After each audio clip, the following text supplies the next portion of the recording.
하이브리드 차량 운행하다 보면은 이 조용한 실내 공간에 익숙해지게 됩니다. 이 소리 배터리로 가고 있고요. 현재 시속 20의 속도로 가고 있습니다.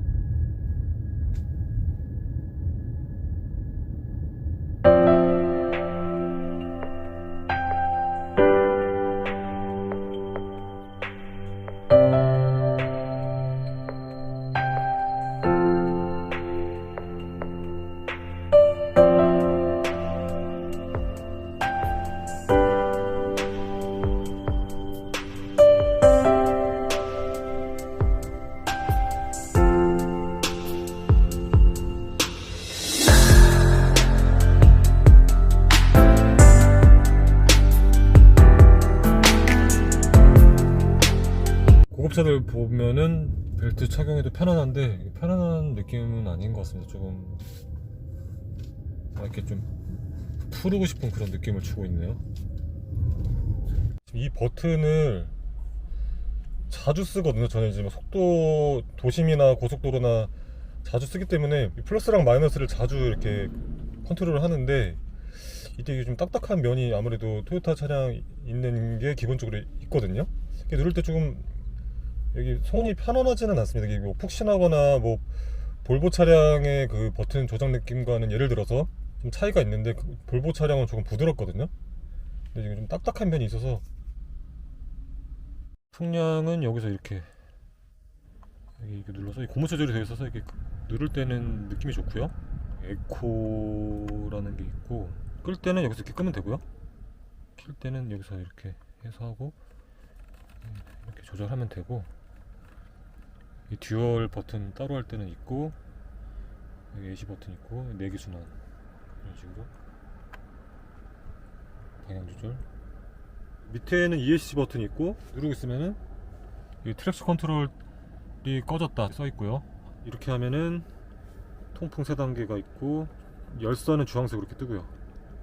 누를 때 상당히 편안하고 이런 부분도 고무 느낌처럼 되는데 0.5단계씩 됩니다. 이게 돌아보면 여기 쿼터 글라스 하나 있어서 답답함 해소시켜주고 있고요.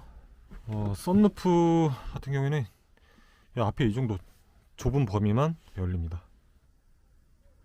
차일드락 같은 경우에는 그냥 이쪽에서 내리면 됩니다. 이런 식으로 시트 그 한 단계 눕힌 각도를 보면은 이쪽에 지금 눕힌 거고 이쪽이 지금 세운 거거든요. 6대4 폴딩이 되는데 한 이 정도 공간만 나옵니다. 한 이 정도? 이 정도 수준이라서 큰 차이는 아닌데 그래도 눕히면은 상당히 편안한 그런 자세가 나오고요. 높이는 조금 낮은 편이네요. 그리고 트렁크 공간이 중형 SUV 치고는 상당히 넓은 것을 볼 수가 있네요. 그리고 골막이 하나 있고요. 전구타입 많이 쓰는 게 있네요. 그리고 여기 버튼을 눌러서 이렇게 켜야 되는 형식이고 트렁크 도어가 열리면 자동으로 켜지는 형식이 아닙니다. 이렇게 켜야 되고 12V 쪽에 마련되어 있고요.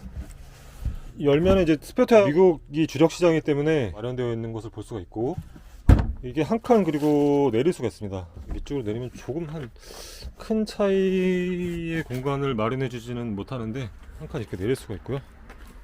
누워 보니까 USV인데 머리가 눕힌 시트에 제 머리가 나갈 정도의 공간이 나옵니다. 이 머리 부분만 어떻게 마련을 하면은 차가 가능할 것 같아요. 제가 뭐 큰 잘못을 하지 않았는데 차들이 많이 빵빵거리긴 하네요. 이게 여러 차 시승을 해보는데 유달리 조금 빵빵거리네요. 뒤에서 자연스럽게 차량답게 편안한 주행을 느낄 수가 있습니다.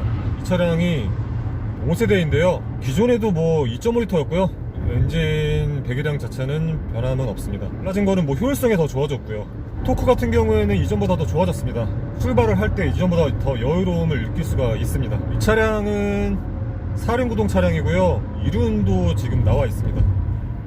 가격을 보면은 4륜이 4,600만원대 가격을 형성하고 있고 전륜 같은 경우에는 4천 초반이기 때문에 굳이 AWD 필요 없으신 분들은 그냥 전륜으로 가시면 될 것 같습니다. 이렇게 운행할 때 보면은 뭐 중형 SUV니까 그 정도의 전장을 가지고 있는데 5m는 넘지 않고요. 전장에 대한 얘기보다는 운행하다 보면은 전폭이 조금 넓구나, 그래서 가족 탑승 시에 좋겠구나 이런 생각이 들게 됩니다. 바람 소리가 많이 들려져 오긴 하지만 공기를 잘 공기역학적인 디자인을 적용을 했으니까요 터널에서의 방음 수준 보면은 이중접합은 아니던데요 보니까. 그래도 뭐 괜찮은 것 같습니다. 지금 유턴을 했는데 조향각이 그렇게 작은 편은 아니거든요. 에코 모드에서 사뿐하게 유턴을 하는 그런 상황을 볼 수 있었습니다.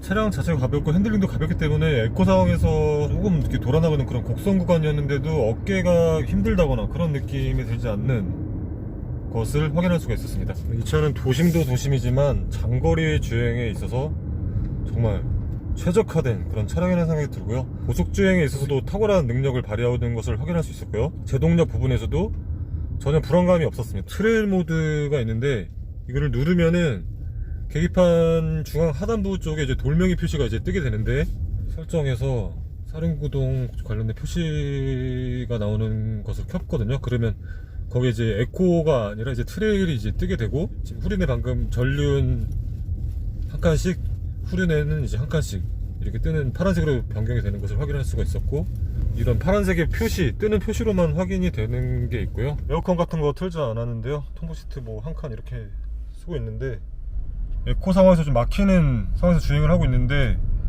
16.0이 나오고 있습니다. 도심에서 사양등 키면은 화면상에서 더 잘 안 나오고요. 위쪽으로 더 이렇게 비춰주고 있어요. 브레이크 페달 밟고 셋을 했고요. 핸들을 잡지 않고 이제 가다 보면은 지금 17초 되니까 이렇게 뜨고, 그 다음에는 이제 아직은 차선이 진행이 되고 있는데요. 이 표시가 뜨면서 차선 표시가 흰색으로 변했는데 지금 차선 유지 보조를 해제시켰습니다. 그게 한 25초 정도에 벌어지는데, 지금 이 상태 되면은 차선 유지 안 돼서 핸들을 잡아야 됩니다. 근데 이게 말이 안 되거든요. 이렇게 되면은 운전자가 졸음운전을 할 때 핸들을 잡지 않았다고 해서 바로 30초도 안 되는데 차선 유지를 해제시켜버리면은, 그러면 어떻게 되겠어요? 지금 차선 이탈해서 1차선으로 넘어가거나 사고가 나겠죠. 볼보 차량 어떠냐면, 예를 들어서 가다가 경고를 해주다가 핸들을 잡지 않는다, 그렇게 인식을 하게 되면은 차선 유지는 그대로 설정이 되어 있고요. 그 상태에서 속도를 줄여서 정차를 시켜주거든요. 그러면 이제 추돌 사고가 일어나지 않게 되는데, 이런 식으로 차선 유지를 그냥 꺼버리면은 말이 안 되는 이런 세팅인데요. 이거는 제가 이해가 되지 않습니다. 상당히 위험한 세팅이라고. 유지 상황인데 잘 보여집니다. 뭐 쓰는데 전혀 무리는 없고요. 운전이나 여러 면에서, 주행 느낌 등 여러 면에서 제가 지금 경험을 해봤던 토요타 차량 중에 가장 좋은 것 같네요. 라우포가. 라우포 하이브리드 차량이요. 키는 상당히 가볍고요. 미국차 느낌 많이 받게 되는데, 여기서 이제 차를 타보면 그런 느낌 들잖아요. 특징적인 면이 그까지 크게 없는데 그냥 뭐 튼튼하고 어떤 매력이 크게 있다거나 그런 느낌 말고요. 있으면 든든한 차 있잖아요. 그런 차 같습니다. 가족용 주행 하이브리드 SUV, 그런 차라고 보시면 될 것 같습니다. 든든한 차, 듬직한 차, 연비도 좋고 그런 차 같습니다.